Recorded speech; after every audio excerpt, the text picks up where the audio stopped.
आप देख रहे हैं न्यूज़ 9 भारत, रखिए आपको सबसे आगे। नमस्कार, आप देख रहे हैं न्यूज़ 9 भारत और मैं हूं आपके साथ अशोक चौहान। देश और दुनिया की तमाम खबरों पर आइए डालते हैं एक नजर। महिला आरक्षण विधेयक को लेकर आजमगढ़ में राजनीतिक माहौल गर्मा गया है। समाजवादी पार्टी की महिला सभा की राष्ट्रीय महासचिव सुनीता सिंह ने जिलाधिकारी को ज्ञापन सौंपते हुए केंद्र सरकार की नीतियों पर गंभीर आपत्ति जताई है। ज्ञापन में कहा गया है कि केंद्र सरकार द्वारा 28 सितंबर 2023 को लागू किया गया महिला आरक्षण कानून पहले से प्रभावी है, लेकिन वर्ष 2026 में बिना समुचित जनगणना और पारदर्शी प्रक्रिया के इसे पुनः लाने का प्रयास किया जा रहा है, जो लोकतांत्रिक एवं संवैधानिक मर्यादाओं के विपरीत है। सुनीता सिंह ने कहा कि इस मुद्दे पर पीडीए और अन्य दलों के विरोध के चलते यह विधेयक लोकसभा में पारित नहीं हो सका, जिसके बाद भाजपा नेताओं और मंत्रियों कार्यकर्ताओं द्वारा विपक्षी दलों के खिलाफ भ्रामक और तथ्यहीन प्रचार किया जा रहा है। उन्होंने यह भी कहा कि विभिन्न स्थानों पर झंडे और बैनर जलाने तथा धरना प्रदर्शन के माध्यम से अराजकता फैलाने का प्रयास किया जा रहा है, जिससे सामाजिक सौहार्द और कानून व्यवस्था पर नकारात्मक प्रभाव पड़ रहा है। ज्ञापन में जिलाधिकारी से मांग की गई है कि इस प्रकार की भ्रामक गतिविधियों और अराजक तत्वों कृत्यों पर तत्काल प्रभाव से रोक लगाई जाए, ताकि जनपद में शांति व्यवस्था बनी रहे। साथ ही चेतावनी दी गई है कि यदि शीघ्र कार्रवाई नहीं हुई तो पीडीए एवं उनके सहयोगी दल लोकतांत्रिक तरीके से व्यापक आंदोलन करने को बाध्य होंगे, जिसकी जिम्मेदारी सरकार और प्रशासन की होगी। दैनिक देवव्रत से ज्ञानेंद्र चतुर्वेदी की खास रिपोर्ट। सब्जेक्ट जो जिलाधिकारी साहब ने देखिए, आज सब्जेक्ट हम लोग जो लेके आए हैं जिलाधिकारी महोदय के यहाँ, हमने ज्ञापन दिया है। पूरे देश में हमारे जो महिला विधेयक के नाम पे भाजपा के माननीय मोदी जी ने जो नारी बंधन अभियान चला रहे हैं कि विपक्ष हमको विधेयक नहीं पास करने दिया लोकसभा में, तो माननीय मैं प्रधानमंत्री जी से ये पूछना चाहती हूँ कि जब 2023 में विधेयक सर्वसम्मति से पास किया गया तो आप वह 2023 वाला विधेयक क्यों नहीं लागू करते हैं? हम उसके पक्ष में हैं। और आपको इतनी जल्दी क्या है कि जो आप इतने इमरजेंसी में 16 और 17, 18 में बिना जनगणना कराए, बिना प्रसिनियम कराए आप जा रहे हैं महिला विधेयक पास करने के लिए। ये मनसा आपका हम लोगों ने पूरा नहीं होने दिया, क्योंकि हमको आरक्षण चाहिए महिलाओं, ओबीसी के लिए, मुस्लिम के लिए, हर जात के लिए। क्योंकि आप जनगणना कराएंगे तो महिलाएं हमारी बहुत 50% के हिसाब से बहुत ज़्यादा होंगी, और आप महिलाओं को नहीं देना चाहते हैं आरक्षण। तो आप महिलाओं के आड़ में पूरे देश में नारी बंधन का जो नारा लगा रहे हैं, ये आपका पोल खुल चुका है और सब नारी समझ रही हैं।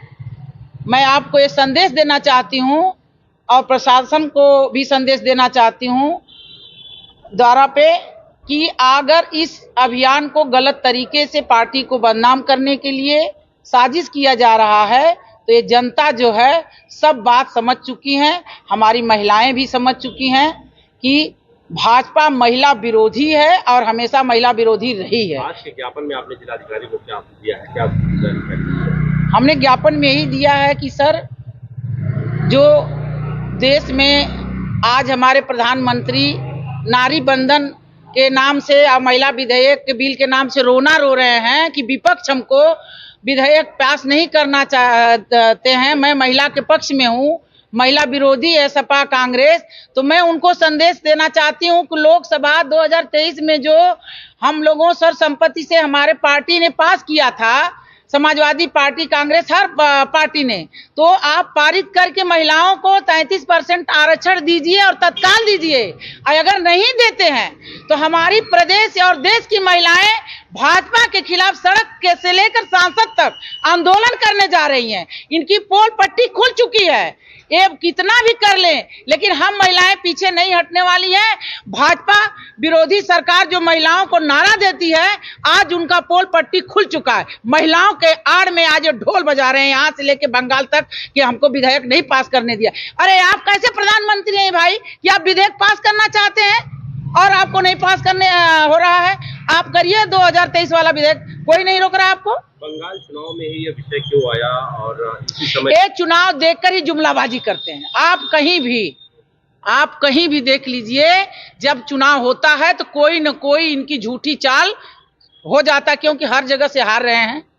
ये बुरी तरह से हमारे उत्तर प्रदेश में हारे, ये बुरी तरह से बंगाल में हारने जा रहे हैं, और 2027 में पूरे प्रदेश की महिलाएं ये मूड बना चुकी हैं कि हमको सपा की सरकार लाना है, राष्ट्रीय अध्यक्ष अखिलेश यादव को मुख्यमंत्री बनाना है। आप ये कर रही हैं और वही नारी बंधन योजना बीजेपी के द्वारा चलाई जा रही है। अपर्णा यादव आपकी पार्टी का झंडा जला रही हैं, कांग्रेस का झंडा जला रही हैं, जो विपक्ष भाजपा। देखिए, हमको अपर्णा यादव की तरह कोई बखेड़ा नहीं करना चाहते हैं। हम लोग माननीय नेताजी ने जो झंडे की पहचान बनाई है, लोहिया जी ने, और खून पसीना सींच के उस झंडे को उन्होंने जलाया, करोड़ों के दिलों को उन्होंने ठेस पहुंचाया। जनता उन्हें नहीं माफ करेगी, उनका सबक उनको मिलेगा। उनकी पहचान नेताजी के बहू से, उनकी कोई जमीनी पहचान नहीं है। ये भाजपा वाले साजिश के तहत उनको उसका के कर रहे हैं। अपर्णा जी को इस बात को समझना चाहिए।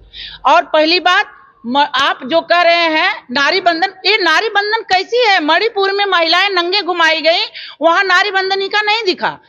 एक महिला नहीं बोली बीजेपी की। हाथरस में बेटी जला दी जाती आधी रात को, बीजेपी वाले कुछ नहीं कर पाए। बनारस में कांड हुआ, कानपुर में पूरे प्रदेश जल रहा है। ये कैसा नारी बंधन है बताइए? कोई सुरक्षा नहीं है नारी बंधन के नाम पे। पहले तो महिलाओं का आबरू आप बचाइए, इज्जत बचाइए, उनको सुरक्षा दीजिए, तब नारी के बंधन के बात करिए। अपना परिचय। मैं प्रेमा यादव, यक्ष शर्मा, निजामाबाद। सबसे पहले तो मैं आप सभी लोगों को बहुत बहुत धन्यवाद देती हूँ और आभार व्यक्त करती हूँ कि इस कड़ाके की धूप में आप लोग हम समाजवादी महिला को हाईलाइट करने का, पेपर में देने के लिए आप लोग यहाँ उपस्थित हैं। मैं बहुत बहुत आभारी हूँ। क्या विषय है आज के ज्ञापन का आपका? देखिए, अभी 3-4 दिन पहले सदन चली है। सदन में जब चुनाव आता है तो हमारे देश के प्रधानमंत्री माननीय नरेंद्र मोदी जी एक न एक जुमलेबाज ला करके विपक्ष के सामने खड़ा कर देते हैं। तो मैं इसकी घोर निंदा करती हूं और आप लोगों से बताना चाहती हूं कि सरकार 2023 में महिला आरक्षण जब पास किया है तो उस महिला आरक्षण को क्यों नहीं ये लोग लागू करते हैं। और ये भी कहना चाहूँगी कि जब हमारे राष्ट्रीय अध्यक्ष जी, देश के जननायक, पीडीए के महानायक, हमारे नेता आदरणीय श्री अखिलेश यादव जी ने कहा कि पूरे प्रदेश की जनगणना करवा करके आरक्षण लागू किया जाए, ओबीसी का अलग, SC ST का अलग और मुस्लिम महिलाओं का अलग। आधी आबादी के हकदार हम लोग हैं। इस पे लोग खारे नहीं उतरने का काम कर रहे हैं। ये लोग उस पे जुमलेबाजी कर रही हैं। प्रदेश में 2027 में समाजवादी पार्टी की सरकार बनने जा रही है। ये लोग उसको देख करके पूरा बौखलाए हुए हैं, इसलिए एक न एक प्रकार की मुहिम रचने का काम कर रहे हैं और समाजवादी पार्टी को बदनाम करने का काम कर रहे हैं।